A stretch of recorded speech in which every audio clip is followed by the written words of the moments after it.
ఇంగ్లీష్‌లో మాట్లాడాలంటే భయమా? మీలాంటి వాళ్ళ కోసమే spoken English personal training classes వెంటనే జాయిన్ అవ్వండి. నమస్కారం. నేను మీ సంగీత. రోజు రోజు బంధాలు వాల్యూ లేకుండా పోతున్నాయి.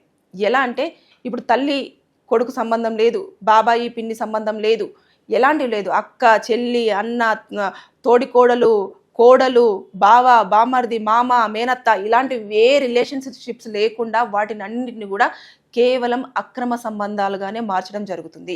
అంటే నేను ఎందుకు ఇలా చెప్తున్నాను అంటే విజయనగరంలోని కెరటంలో ఒక నివ్వరపోయే ఒక సంఘటన చోటు చేసుకుంది. మేనత్తతో మేనల్లుడు అక్రమ సంబంధం పెట్టుకొని మేనమామని ఎవరికీ తెలియకుండా ఊపిరాడకుండా చేసి చంపేయడం జరిగింది. చంపేసిన తర్వాత ఆ శవాన్ని తీసుకొచ్చి ఏదో ఊరికేనే కూర్చొని ఉన్న చోటనే కుప్పకూలిపోయాడు, చనిపోయాడు.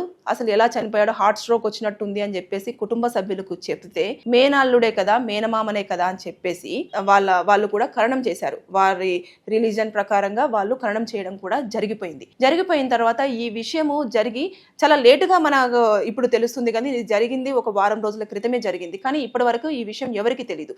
కానీ ఎవరైతే మేనమామ కృష్ణ ఉన్నాడో మేనల్లుడు సాయి చేతిలో చనిపోయాడు అన్న విషయాన్ని సాయి వాళ్ళ ఫ్రెండ్స్ త్రూనే బయటికి రావడం జరిగింది. అది ఎలా అంటే ఇప్పుడు సాయికి ప్లస్ తర్వాత ఆ మేనత్తకి అక్రమ సంబంధం ఉంది అన్న విషయము ఈ మేనమామ కృష్ణకు తెలిసి సాయిని పలుమార్లు ఇదేమంటారు అలర్ట్ చేశాడు. అరే అలా తప్పు, తల్లితో సమానము, నువ్వు అలా చేయకూడదు, నీకు అత్త అంటే తల్లి లాంటిది, నువ్వు ఇలా చేస్తున్నావు అలా చేస్తున్నావు అని వాళ్ళిద్దరి మధ్యలో ఘర్షణ వాతావరణం పలుమార్లు చోటు చేసుకున్నాయి. ఈ విషయాన్ని సాయి వాళ్ళ ఫ్రెండ్స్తో చాలాసార్లు డిస్కస్ చేశాడు. మా మేనమామ మా ఇద్దరి మధ్యలో అడ్డుపడుతున్నాడు, వాడిని ఎలాగైనా నేను చంపేయాలి అని చెప్పేసి చాలాసార్లు కూడా ఫ్రెండ్స్తో డిస్కషన్ చేశారు అని చెప్పేసి వాళ్ళ ఫ్రెండ్స్ చెప్పడం జరిగింది. అంటే ఆ మేనత్తకు ఉన్న సంబంధంని కంటిన్యూ చేయాలి అంటే అడ్డుగా ఎవరున్నారు? మేనమామ ఉన్నారు. సో చంపేయాలి అన్న ఒక్క మైండ్ సెట్లోనే ఆ అబ్బాయి ఉండడం జరిగిన తర్వాత మేనమామ మద్యం మత్తులో ఉన్నప్పుడు ఇతను కూడా మద్యం సేవించినప్పుడు వాళ్ళిద్దరి మధ్యలో కూడా నువ్వు నా భార్యను వదిలేయాలి, నువ్వు అసలు మా ఇంటికి రాకూడదు, నువ్వు ఊరికే పద్దాక మా ఇంటి దగ్గరకు వచ్చేసి నువ్వు మా భార్యతో ఉన్న అక్రమ సంబంధం నాకు తెలిసిపోయింది, నువ్వు ఇంకొకసారి నా ఇంటి దరిదాపుల్లోకి వస్తే అసలు బాగోదు అని చెప్పేసి వార్ను చేసినప్పుడు వారిద్దరి మధ్యలో గొడవ జరిగింది. అంటే నేను మారిపోయాను మామ, నువ్వు రా, నేను నీతో మాట్లాడతాను అని పిలిచి మద్యం తాగించి ఇతను తాగి ఈ డిస్కషన్ అంతా వచ్చిన తర్వాత ఒకేసారి చేయితోటి గొంతును పట్టుకోవడం జరిగింది. పట్టుకొని గొంతును గట్టిగా ఏమంటారు అలా గట్టిగా అదిమి పట్టుకునేసరికి ఊపిరాడక కృష్ణ అక్కడికక్కడే చనిపోవడం జరిగింది. చనిపోయిన తర్వాత ఏమీ తెలియనట్టు భుజం మీద వేసుకొని ఇంటికి తీసుకొచ్చి కుటుంబ సభ్యులకు శవాన్ని అప్పచెప్పితే వారు ఖననం చేశారు. మరి ఏం జరిగింది ఏంటి అనేది కూడా చేయలేదు. ఎందుకంటే అక్కడ నమ్మకం, మామ అల్లుళ్ళే కదా అని చెప్పేసి అన్న నమ్మకం.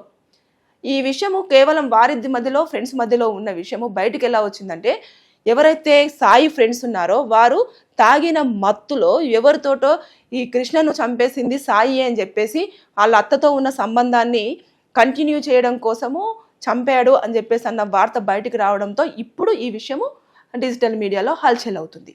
అంటే ఎంత దారుణమైన సంఘటన చెప్పండి. కుటుంబంలో నమ్మకాలు అనేవి రోజు రోజుకు చచ్చిపోతున్నాయి. చంపేస్తున్నారు కూడా, చచ్చిపోవట్లేదు, చంపేస్తున్నారు. బంధాలను మర్చిపోతున్నారు. తల్లి వయసు ఉంటుంది, తల్లి లాంటిది, అలాంటి ఆవిడతో అక్రమ సంబంధం ఏంటి? దానికి తోడు అడ్డుగా ఉన్నాడని చెప్పేసి మేనమామ. చిన్నప్పటి నుంచి మేనమామ మేనల్లుడు బంధం అనేది చాలా డిఫరెంట్.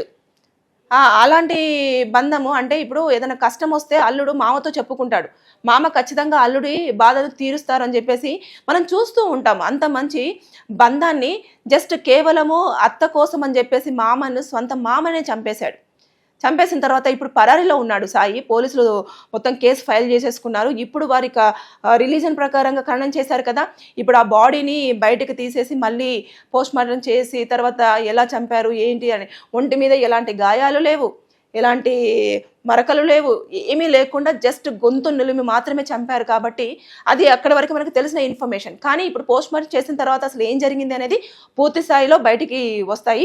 పోలీసులు మాత్రం కేసు ఫైల్ చేసేసుకున్నారు. ఇప్పుడు సాయి కోసం మాత్రము టీం అంతా కూడా సెర్చ్ చేస్తూ ఉంది. అతను దొరికితే ఖచ్చితంగా తీసుకొచ్చేసి, మర్డర్ చేశాడు కదా, చంపేశాడు కాబట్టి అతనికి ఖచ్చితంగా 7 సంవత్సరాల జైలు శిక్ష పడే అవకాశాలు ఉంటాయి. అక్రమ సంబంధము పెట్టుకున్నాడు కాబట్టి దాని ప్రకారంగా కూడా ఆ అబ్బాయి పనిష్మెంట్ ఉంటుంది ఆ అబ్బాయికి. అంతేకాకుండా ఇక్కడ ఇంకొక ముఖ్యమైన విషయం ఏంటంటే, భర్త చనిపోయాడు, కానీ భార్య ఇప్పటి వరకు ఎలా చనిపోయాడు అనేది మాత్రం చెప్పలేదు. తనతో దానికి తోడు భర్త చంపిన విషయంలో భార్య హస్తం ఎంతవరకు ఉంది అనేది కూడా ఇప్పుడు దర్యాప్తు జరగాల్సిన అవసరం ఎంతగానో ఉంది. కుటుంబ సభ్యులు ఇప్పుడు ఆవిడని అనుమానిస్తున్నారు. అంటే అక్రమ సంబంధం ఉంది అని చెప్పేసి బయటికి వచ్చింది కదా, కాబట్టి వీరిద్దరు కలిసై ప్లాన్ చేసి చంపేశారా, లేదు అనుకుంటే ఈవిడ కోసం ఇతనే తెలియకుండా ఈవిడకి తెలియకుండా చంపేశాడా అనే కోణంలో కూడా అన్ని రకాలుగా ఇప్పుడు మొత్తం ప్యాక్ అయిపోయాడు సాయి. కంపల్సరిగా ఇప్పుడు ప్రతిదీ కూడా ఎంక్వైరీ జరుగుతుంది. ఫ్రెండ్స్ని పిలుస్తారు, మాట్లాడతారు. అదేవిధంగా ఆవిడని భార్యని పిలుస్తారు. ఖచ్చితంగా ఏం జరిగింది ఆ రోజు అని చెప్పేసి దానికి ముందు దానికి తర్వాత చనిపోయిన తర్వాత జరిగింది, ఆవిడ చనిపోయిన తర్వాత ఉన్న విధానాన్ని కూడా చూడడం జరుగుతుంది. చుట్టుపక్కల వాళ్ళందరినీ కూడా ఎంక్వైరీ చేస్తారు. ఎంక్వైరీ చేసిన తర్వాత అసలు మొత్తము ఇన్వెస్టిగేషన్ చేసి అన్ని ఎవరైతే స్టేట్మెంట్స్ చుట్టుపక్కల వాళ్ళది కానివ్వండి, ఆవిడది కానివ్వండి, ఫ్రెండ్స్ది కానివ్వండి, సాయి దొరికితే సాయి స్టేట్మెంట్ కానివ్వండి, ఇవన్నీ తీసుకున్న తర్వాత అప్పుడు అతని మీద ఇంకా ఎలాంటి కేసులు అట్రాక్ట్ అవుతాయి అనేది కూడా చూడడం జరుగుతుంది. ఇప్పుడైతే మర్డర్ చేశారు కాబట్టి ఆ ఒక కేసుతో పాటు అక్రమ సంబంధం ఇల్లీగల్ అఫైర్ పెట్టుకున్నారు కాబట్టి అదొకటి కేసు అయితే మనకు స్పష్టంగా కనిపిస్తుంది. కానీ ఇంకా లోపలికి వెళ్తే ఎన్నిసార్లునైనా వీళ్ళు మర్డర్ అటెంప్ట్ చేశారా, ఈవిడ మీద కూడా ఎలాంటి కేసులు అట్రాక్ట్ అవుతాయి, ఒకవేళ కనుక ఇన్వాల్వ్ అయ్యి ఉంటే, ఇన్వాల్వ్ అవ్వకపోతే ఈవిడకు తెలియకుండా జరిగినప్పుడు ఈవిడ మరి భర్త కోసము అనుమానాస్పదంగా చనిపోయాడు, ఇన్ని రోజుల వరకు ఆరోగ్యంగా ఉన్న పర్సన్ అని చెప్పేసి ఎందుకు ఆవిడ ముందుకొచ్చి ఎవరితో చెప్పలేకపోయింది, ఇవన్నీ ఇప్పుడు ప్రధానంగా లేవనెత్తే ప్రశ్నలు. కాబట్టి ఇన్ని యాంగిల్స్లలో కూడా పోలీసులు ఇప్పుడు దర్యాప్తు చేస్తారు. చేసిన తర్వాత ఇందులో ఇంక ఎవరెవరు ఉన్నారు, ఎవరెవరి హస్తం ఉంది, ఎవరెవరు ఇన్వాల్వ్ అయ్యారు అనేది చెప్తారు.